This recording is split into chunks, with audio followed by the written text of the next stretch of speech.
Today I'll be preparing for you plum dumplings. Plum dumplings, it's a recipe that I grew up with and my mom and my grandmother used to make in the summer, typically at the end of July and August when the plums ripen.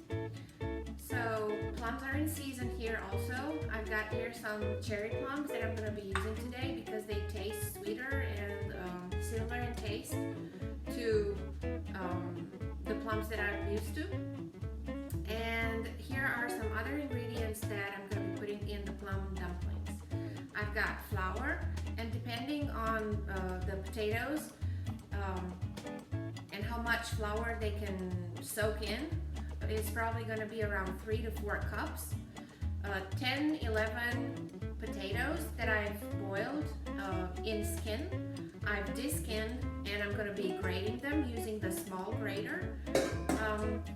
I've got some sugar here that I'm going to be putting in the dough, a little bit of salt, 4 eggs, and we'll be finishing it off with breadcrumbs, toasted breadcrumbs in butter.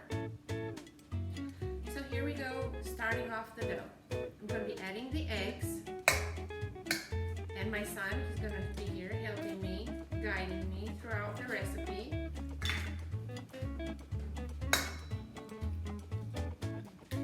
Putting in the eggs.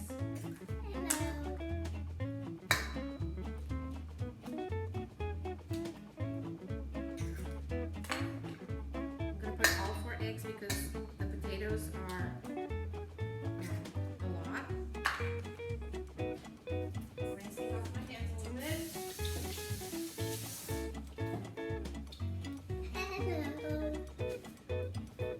Okay, now we're going to add the flour.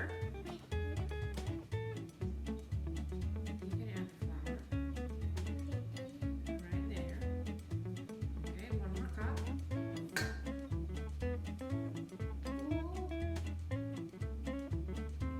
There we go. Okay, making a mess too. A little bit of sugar. Can I put the sugar? Not all of it, just sprinkle a little bit. A little bit more. That's it. And some salt. Can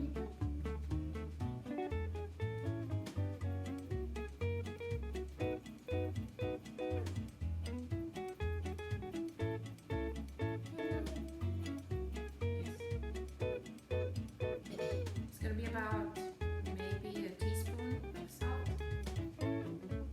If it's not a little bit salty, it's not going to taste that good. So the salt enhances the good taste. Not that. We're done. Okay, now I'm going to start mixing it off with my hands. You can use a mixer if you want. Yes, mixer. We're going to use our hands today. So I've finished the dough, netting the dough. You don't really net it, you just mix it. It's pretty sticky. And now I dump it on the table. And then I'm going to start forming the dumplings.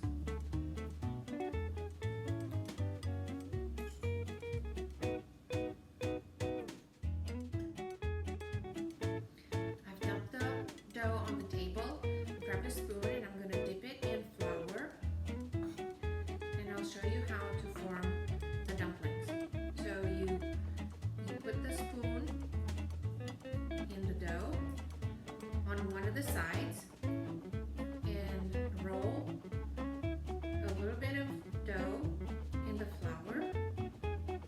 Then we're going to shape it with our hand. And like I said, it's sticky. And we don't want it to stick to our hands. Grab half a plum, place it, and then wrap it in dough. Round it with your hands. Put it in flour a little bit so that it doesn't stick to the table. Shape it as a meatball and form the rest of the dumplings. Once you have a couple of them lined up, we're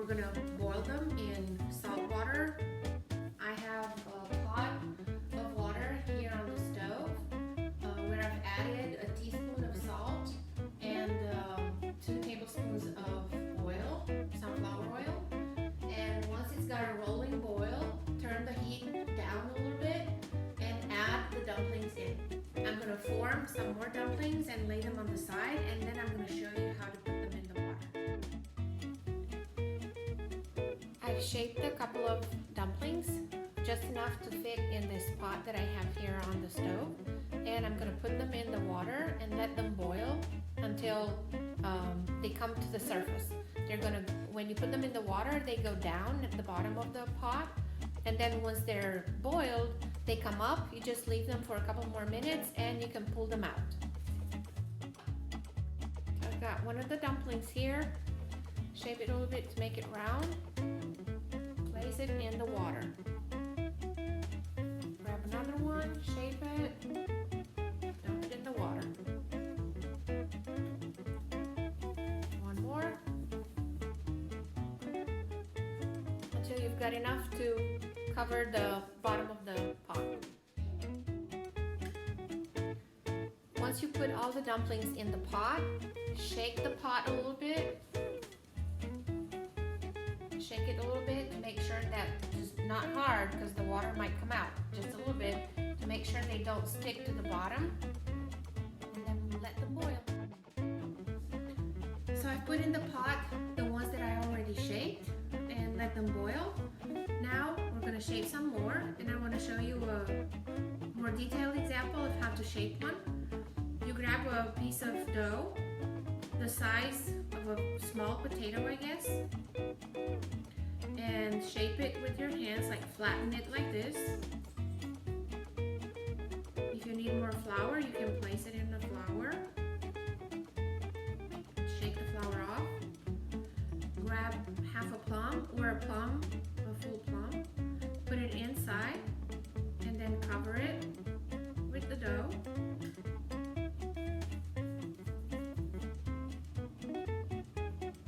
And this dough is very sticky, so you gotta like working with it, or just be ready to work with it. Dip it in the flour a little bit more and shape it with your hands as a round dumpling. And voila! So the first round has boiled and is ready to be pulled out. And this is what they look like when they're done. They've come up to the surface. Some of them may have cracked. No worries, because it's going to get covered with breadcrumbs. Now I'm getting ready to pull them out. I'm going to use a spoon and a tray or a pan and just take them out of the water. Make sure not to split them open. Try not to get water in the spoon, and then just lay them in the pan.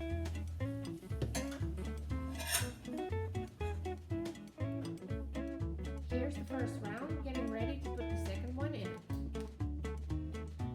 So while the last round of dumplings is cooking, I'm preparing the breadcrumbs, and I'm going to toast them. I put them in a pan, put the fire on, and just plain breadcrumbs that I'm going to toast in the pan.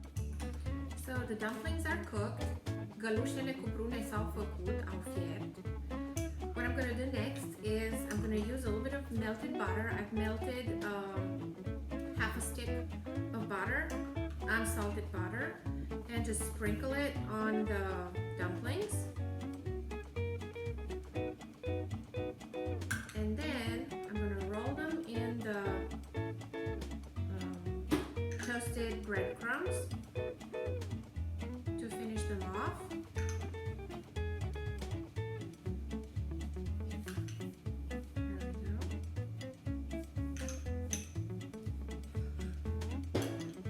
The butter helps the breadcrumbs to stick if the dumplings are too cold from the first round. And of course, they're going to be tastier.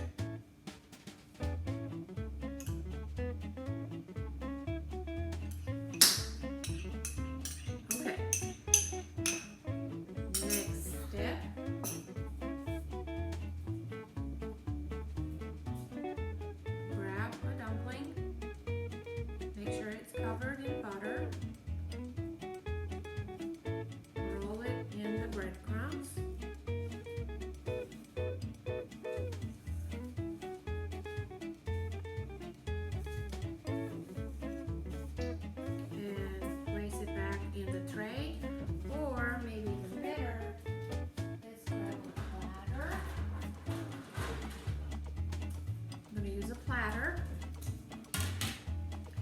display them pretty. There we go. So we keep doing this until we finish with all the dumplings. And there's a final step to it. My son is already eating.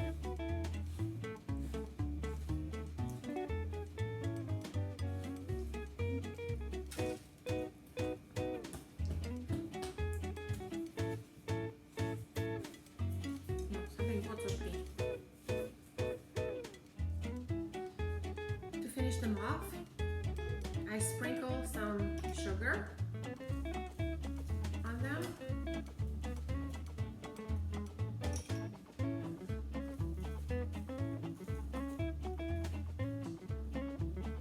And of course, when you eat them, you can add more.